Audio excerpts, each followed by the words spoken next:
qu'on va faire une présentation à deux avec François Brel du Canal de Provence et moi-même Frédéric Apollin d'Agronomes et Vétérinaires sans frontières. Et j'interviens non pas en tant que directeur d'AVSF, mais comme celui qui a suivi ce qui se passe en irrigation en Haïti sur le programme dont mes collègues ont parlé avant d'Assiri. Donc dans un premier temps, on va essayer de dresser un petit panorama qui a déjà été fait un peu ce matin par Vincent sur la situation haïtienne de l'irrigation. Et dans un deuxième temps, on illustrera par 3 cas rapidement. Un cas dans le sud-est et 2 cas que tu présenteras, François, sur l'Arcahaie et sur l'Artibonite. Sur l'Arcahaie, qui est un projet historiquement financé par l'AFD, et sur l'Artibonite, qui est un projet financé par la Banque interaméricaine de développement. Il n'y a pas que l'AFD qui finance, même les choses qui sont difficiles à faire, il y en a d'autres qui s'y collent. Alors rapidement, j'ai réutilisé un support déjà utilisé dans d'autres interventions, donc je n'irai pas tout. Je voudrais insister ici sur le fait que le secteur irrigué est un secteur fondamental en Haïti. Alors je ne sais pas si Charles Montes, qui est le directeur des infrastructures hydrauliques agricoles en Haïti du ministère de l'Agriculture, nous suit. Si on dit des bêtises, il nous corrigera, j'imagine. C'est un secteur stratégique en Haïti qui est aujourd'hui une priorité de l'État, sachant que c'est un secteur largement sous-utilisé avec un grand nombre d'hectares qui ne sont pas irrigués, qui pourraient être irrigués mais qui ne le sont pas ou qui le sont dans de très mauvaises conditions, alors qu'ils supportent un secteur agricole stratégique à la fois pour la sécurité alimentaire du pays, si on parle de maraîchage, si on parle de bananes, etc., de haricots, de légumes, mais y compris de riz, bien sûr, mais y compris pour l'export. Et secteur qui rencontre des difficultés majeures, et peut-être, je ne sais pas si plus qu'ailleurs, en tout cas majeures en Haïti, de dégradation des infrastructures, notamment depuis la chute de la dictature de Duvalier. Aujourd'hui, un problème qui est sans doute le problème majeur en Haïti de dégradation de l'environnement, ce qui fait que tous ces systèmes sont souvent ensablés, détruits par les cyclones, les crues, les tonnes de sol et de boue qui ensablent ces systèmes. La faiblesse des organisations, on va y revenir. L'urbanisation des terres agricoles, je l'ai un peu évoqué ce matin, mais qui est un vrai problème dans le cas haïtien. Et le manque de soutien de l'État, mais de mon point de vue, en tout cas, ce n'est pas un manque de soutien par manque de volonté, mais beaucoup plus par manque de moyens. Rapidement, une carte qui situe de quoi on parle. Vous avez là les grands ou les PPI, les petits périmètres irrigués, les principales zones de ces systèmes irrigués haïtiens, situés principalement dans les grandes plaines. C'est notamment le cas de l'Artibonite, Saint-Marc, plaine d'Écailles, qui est en cours de réhabilitation d'ailleurs avec un programme de l'AFD, du ministère. Voilà, donc ça c'est un petit peu la situation. Alors on n'évoquera pas ici, parce qu'il faut quand même le dire qu'en Haïti, l'irrigation ne se cantonne pas aux systèmes irrigués. En Haïti, il y a notamment aussi tout un secteur de l'utilisation de l'eau par de petits systèmes. Je parle de retenue collinaire dans les montagnes haïtiennes, je parle de captation de l'eau par des petites citernes, par exemple, individuelles, familiales. On n'en parle pas souvent, et pourtant c'est aussi un secteur stratégique si on veut travailler sur la gestion de l'eau en Haïti, qui pose bien sûr pas les questions du transfert, puisque c'est beaucoup plus individualisé. Alors rapidement, l'histoire, on l'a un petit peu vu ce matin, pareil, je ne referai pas d'histoire depuis 1700-1800, mais on peut citer quelques dates majeures. L'occupation américaine, 1915-1934, qui marque vraiment le début des grands aménagements hydrauliques, notamment ceux dont on a parlé auparavant. La dictature des Duvalier, donc qui s'achève en 86, où là on a vraiment une vraie gestion autoritaire de l'irrigation. Des syndics d'irrigation sont nommés par l'État, sont sous contrôle de l'État. Donc en gros, on gère pour les paysans leurs systèmes irrigués. Il n'y a aucun problème, y compris pour les paysans, puisque tout marche plutôt bien. Et donc c'est le fameux code rural de François Duvalier, d'ailleurs qui est toujours en cours, puisqu'on va le voir après, il n'y a pas d'autre législation en ce moment en Haïti relative à l'eau. Et puis chute des Duvalier et retrait brutal de l'État. Et donc, quelque part, il y a une gestion paysanne obligatoire. On parle aujourd'hui du transfert de gestion, mais il ne faut pas oublier que depuis 1987, les paysans gèrent eux-mêmes leur système. Alors, ils le gèrent plus ou moins bien. Il y a de la dégradation, mais il y a aussi de l'innovation dans des techniques de distribution de l'eau, dans la gestion des conflits. On a eu une gestion paysanne. Et donc, aujourd'hui, si on parle de transfert, il faut aussi qu'on regarde ce qu'a été cette gestion paysanne dans ces systèmes irrigués depuis 1987, et peut-être qu'on s'appuie plus sur ces pratiques ou ces innovations institutionnelles, techniques que les paysans ont eux-mêmes créées. Et en 1997, l'irrigation devient donc une priorité de l'État. Depuis maintenant une vingtaine d'années, on a une volonté de l'État de retravailler les politiques de l'irrigation et la politique du transfert. J'y viendrai après. La première tentative, d'ailleurs, c'est sur l'Arcahaie. Je te laisserai, François, en parler après. Et je citerai aussi qu'en Haïti, aujourd'hui, il y a une instance qui a été créée, qui est la FONADI, la Fondation nationale pour l'irrigation, qui regroupe des institutions publiques et privées et qui réfléchit, qui tente de réfléchir avec toutes les faiblesses qu'elle a, avec l'État sur ces politiques de l'eau et de l'irrigation. Donc, rapidement, comme on l'a dit avant, aujourd'hui, la situation légale elle date de l'époque de Duvalier, c'est-à-dire que l'État est la seule entité à avoir la gestion exclusive de tous les systèmes d'irrigation. C'est aujourd'hui la situation. Si on regarde les textes légaux juridiques, c'est la situation. Ce qui donne un flou juridique total lorsqu'on parle du transfert et du renforcement des associations. Il n'y a pas, à date, de loi sur les associations d'irrigants. Il n'y a pas, à date, de loi sur l'eau. Il y a par contre une vraie réflexion au sein du ministère de l'Agriculture sur un projet de loi de transfert avec de nombreuses réflexions qui ont lieu depuis une vingtaine d'années, et effectivement qui mettent en avant aujourd'hui alors le mot de transfert, mais finalement on parle beaucoup moins de transfert en Haïti que de gestion participative, de gestion concertée, de renforcement des associations d'irrigants. On pourrait dire, en tout cas c'est la vision qu'on a, que le transfert de l'irrigation en Haïti se veut à la fois pragmatique et responsable. C'est comme ça un petit peu que nous on l'observe de la part du ministère de l'Agriculture. Ça c'était ce qui était un petit peu défini lorsqu'on parlait d'une possibilité de loi sur le transfert. C'est en tout cas ce qui apparaît dans les documents officiels du ministère, c'est-à-dire une phase où effectivement, pour reprendre ce que le collègue du CIRAD disait avant, une phase lente, où d'abord on va remettre à des organisations d'irrigants des systèmes réhabilités, où a priori, avant de leur remettre leur système, on va travailler au renforcement ou à la structuration de ces organisations. Et ensuite on aura une phase de cogestion qui peut être plus ou moins lente, où on va, entre État et organisation, mettre au point les règles de fonctionnement du système. Et à la fin seulement, on arrivera à un fameux contrat signé. Donc ce n'est pas la brutalité, entre guillemets, qui nous a été décrite auparavant dans le cas tunisien. En tout cas, c'est comme ça que c'est annoncé. C'est annoncé, ce n'est toujours pas officiel. Voilà, alors on va passer, ça c'est un petit peu le cadre juridique, légal, structurel en Haïti. On va passer à 3 expériences pour les illustrer rapidement. Donc nous-mêmes, à VSF, nous avons travaillé toujours dans le cadre de ce fameux projet Assiri avec l'appui de l'Agence française de développement sur une innovation institutionnelle qui était complémentaire de ce qu'ont présenté mes collègues sur le Mali et sur le Cambodge avant, qui était dans le cas d'Haïti, effectivement, la création ou le renforcement d'une confédération, d'une fédération d'associations d'irrigants dans le sud-est haïtien. Donc dans le sud-est, ce sont des petits périmètres irrigués.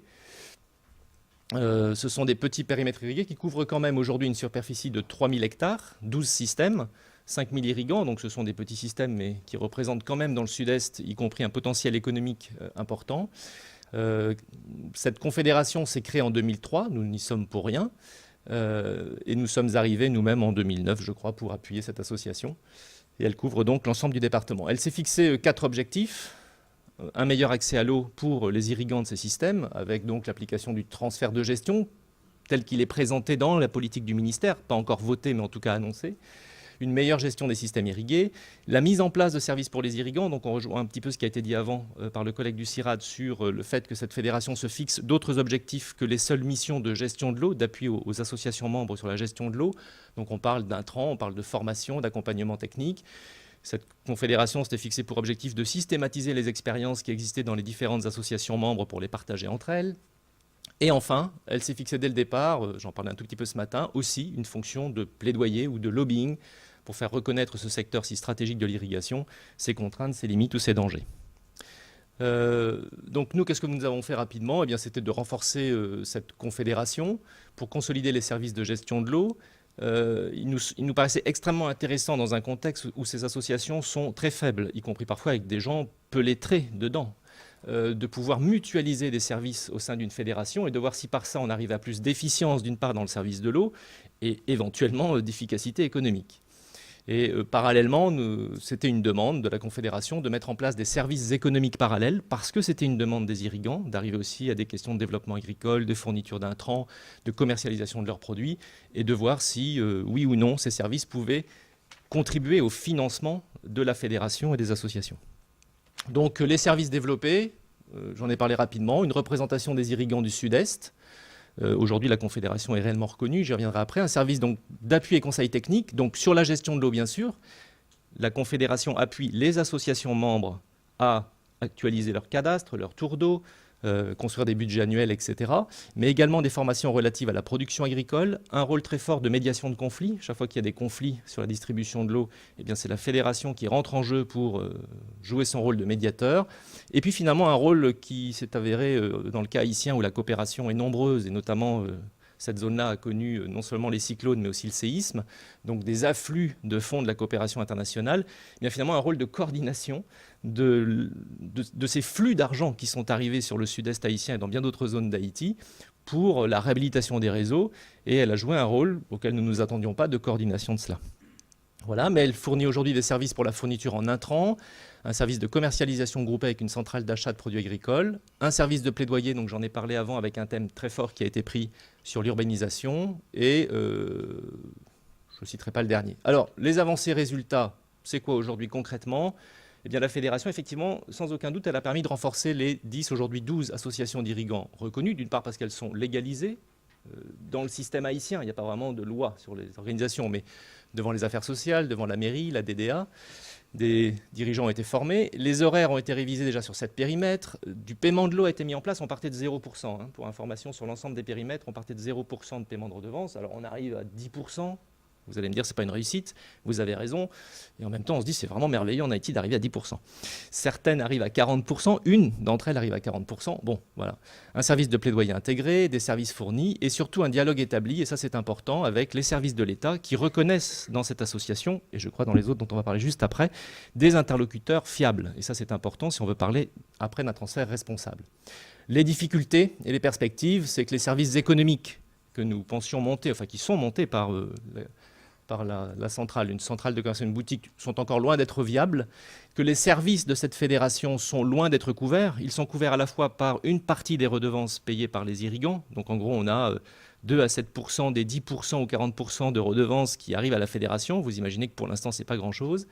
Ils sont aussi payés en partie, là je ne l'ai pas mis, par le fait que la fédération prélève sur l'ensemble des projets qu'elle capte, publics ou de la coopération internationale, elle prélève une dîme, puisqu'elle estime qu'elle a joué un rôle de négociateur, et elle a raison, pour financer son fonctionnement. Et puis, des services fondamentaux qui requièrent d'investissements externes. En conclusion de l'expérience de CUDES, ce qu'on pourrait dire quand même, c'est ce type d'association se renforcera bien sûr sur le cadre légal et juridique se consolide en Haïti. Si on garde une flexibilité sur les missions de ces différentes associations, on va en voir d'autres derrière. Là, ça est resté ouvert. Il n'y a pas seulement des missions de gestion de l'eau, mais on passe aussi sur des thèmes agricoles et de plaidoyer.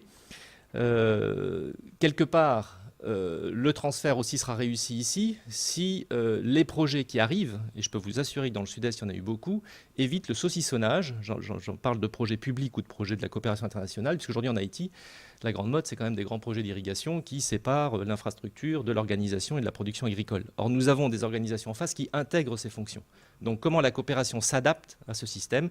Parce que très souvent, les 3 opérateurs qui sont mis en face travaillent sur des temps totalement différents et nous allons à l'encontre d'un transfert responsable et réellement organisé. Je laisse la parole à François. Voilà. Alors, c'est donc deux zooms sur 2 cas qui sont les cas de l'Arcahaie et l'Artibonite. Alors, bon, j'ai préparé une présentation, mais c'est toujours pareil, dans une réunion comme celle-ci, il faut essayer de ne pas répéter ce qui a été dit avant, c'est toujours un petit peu difficile. On s'aperçoit que ce qu'on a préparé, ce qu'on a prévu de dire, ça a déjà été dit, donc je vais essayer de faire au mieux. Et je ne vais pas forcément répéter tout ce qui est écrit, donc je ne donne pas le détail de ce qui est écrit ici. Simplement, il faut savoir que ce projet de l'Arcahaie, c'est un projet que je disais tout à l'heure historiquement financé par l'AFD. Et il est quand même intéressant de souligner que dans ce processus de poulet d'œuf, qui est est-ce qu'on réhabilite avant d'avoir créé les conditions de l'appropriation de la gestion par les bénéficiaires, par les irrigants, ou est-ce qu'on commence à créer l'ouvrage et puis on leur donne ensuite la responsabilité ? Je pense que le cas de l'Arcahaie montre que commencer par mettre de l'argent dans la réhabilitation pour que le système fonctionne, c'est un bon moyen. C'est un bon moyen, vous verrez tout à l'heure que sur l'analyse financière du fonctionnement de l'association, on voit que c'est effectivement sans doute la bonne façon de faire. Donc, on a un projet qui est initié dans les années 80, juste au départ de Duvalier, et avec une caractéristique qui est l'implication forte des irrigants, pas encore constitués en association, mais dans une structuration qui va après donner de la structuration de l'association, une très forte implication des irrigants dans, y compris la conception du système, notamment au niveau de la distribution terminale et des canaux tertiaires. Bon, j'aime bien cette photo parce qu'elle montre bien la différence d'un terrain irrigué et d'un terrain sec. C'est quand même assez clair. Donc c'est un des périmètres, c'est le périmètre qui est le plus au sud et à l'est de l'Arcahaie. Alors l'AIPA, Association des irrigants de la plaine de l'Arcahaie, qui a été effectivement en situation de gérer en 1997, alors que les travaux de réhabilitation datent du début des années 90. Il faut savoir qu'entre 90 et 97, c'est quand même passé en 90, l'élection d'Aristide. En 91, le coup d'État du général Cédras. Un embargo sur tout Haïti entre fin 1991 et 1995. Retour d'Haïti en 1995. Enfin, c'est pas tout simple, tout ça. Ce qui fait quand même qu'en Haïti, les choses durent un peu plus longtemps, peut-être, qu'ailleurs. Mais pourtant, ça marche. Donc, on a une structuration qui est celle qui vous est présentée ici. Ce qui caractérise en fait ce système hydraulique, c'est que c'est les rives de rivières. On a des prélèvements au fil de l'eau sur 4 rivières, et il y a une unité hydraulique par rive droite, rive gauche, sur 3 d'entre elles, et une seule en rive droite sur la dernière. C'est très structurant. C'est sur cette structure hydraulique que s'appuie la structuration de l'association. Donc, pas de loi.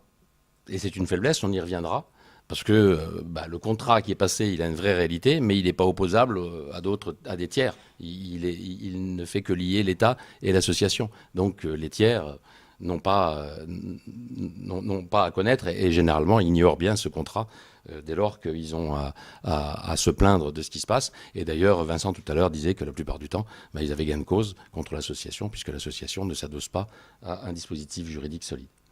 Quelles sont les missions fondamentales? Elles sont ordinaires, assurer la gestion, l'entretien, la maintenance, et l'équilibre, a priori, ses dépenses, on y reviendra. Et surtout, et ça j'insiste parce que c'est quand même important, elle est censée remettre à la fin du contrat, les ouvrages en parfait état de fonctionnement. Alors qu'est-ce que ça veut dire? Ça veut dire quand même qu'il faut un peu d'argent parce que les ouvrages, ça s'use même chez nous. Là-bas, il y a des cyclones, donc ça s'use encore plus. Pour les remettre en état, il y a eu un très gros effort financier fait récemment, jusque d'entre 2009, 2010, 2011. Il y a quand même 200 millions de gourdes, plus de 200 millions de gourdes qui ont été consacrées à la réhabilitation d'ouvrages qui avaient été construits en 1990, 1991 jusqu'en 1995. Donc c'est pas négligeable et faut la garder à l'esprit parce que quand Vincent disait tout à l'heure que les associations syndicales autorisées n'ont pas droit de constituer de provisions, moi je trouve qu'il y a quand même un petit problème là. Comment est-ce qu'on fait pour assurer la gestion durable d'un patrimoine qui est un bien commun? Il n'y a pas que l'eau qui est un bien commun. Ça, c'est un bien commun aussi, dans la mesure où effectivement on en donne la responsabilité à la communauté. Donc il y a un petit problème quand même auquel il faut réfléchir. Alors, en 2012, il y a une mission d'audit qui essaye de faire dont le but est de faire un bilan sur la situation actuelle.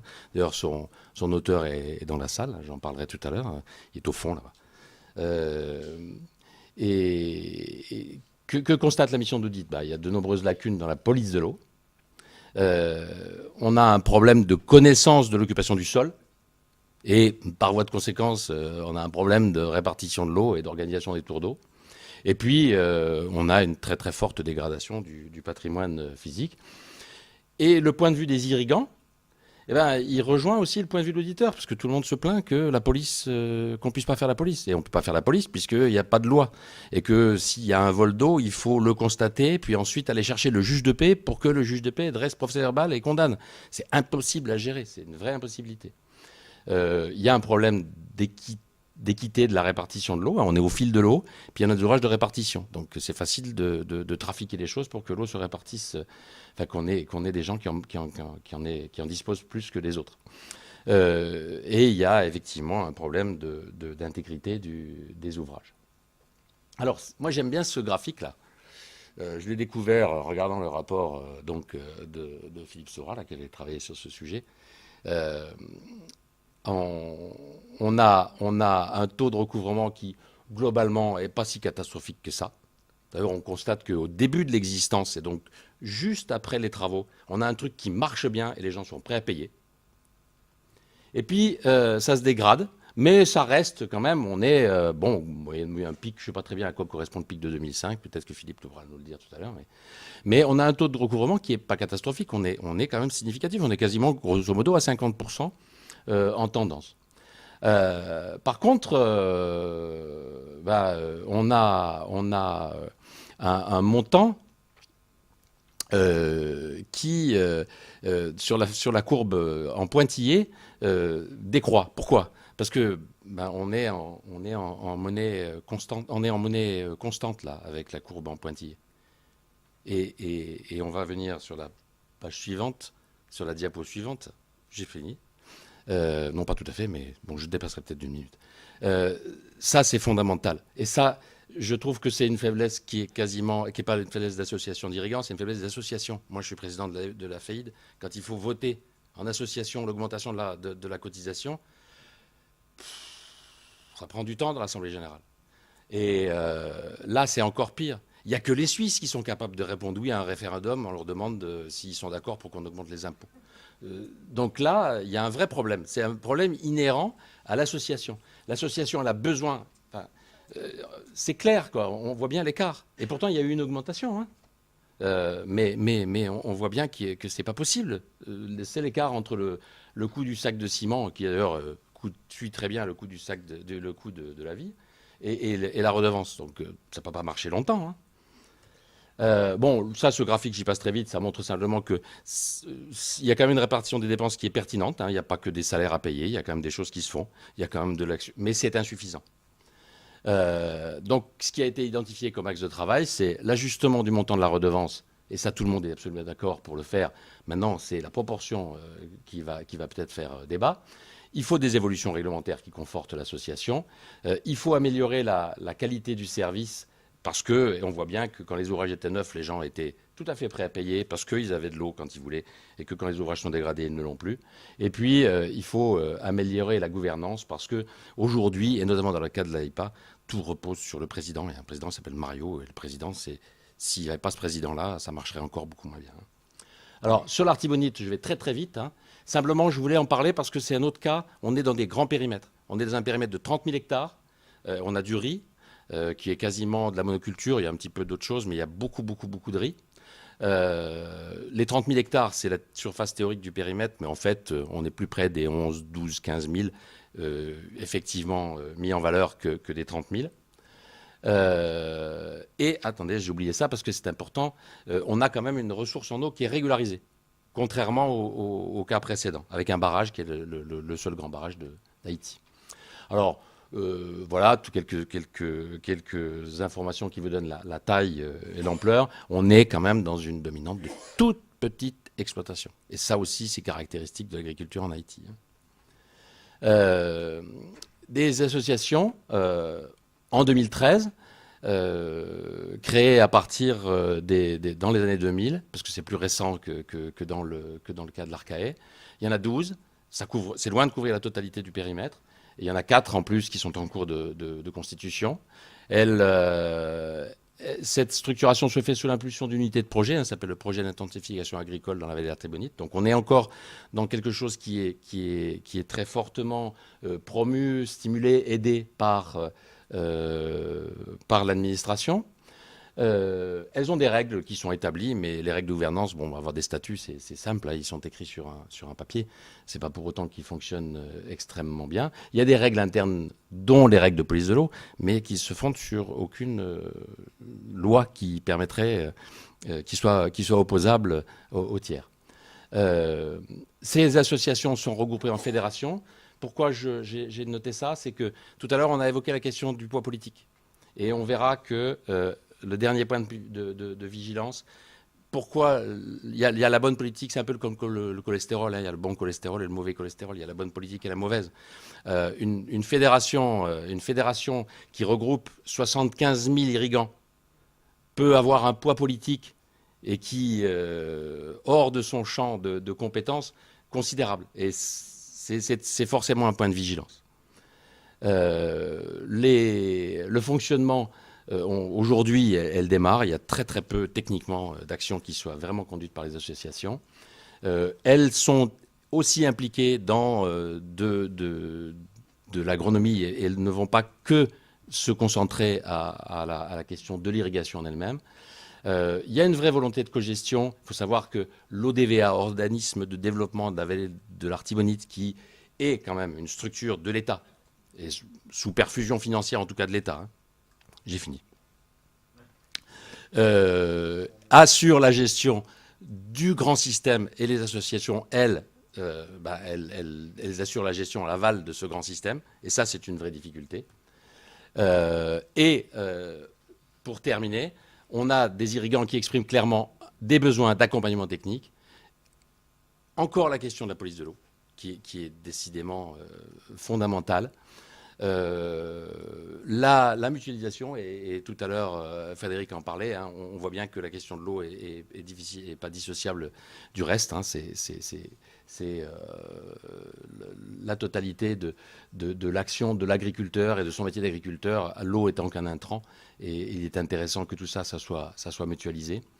Et puis une attente de contractualisation. Dans l'Arcae, on avait une contractualisation, là on ne l'a pas. Et il y a une forte attente de cette contractualisation dans le cadre de l'Artibonite. Merci.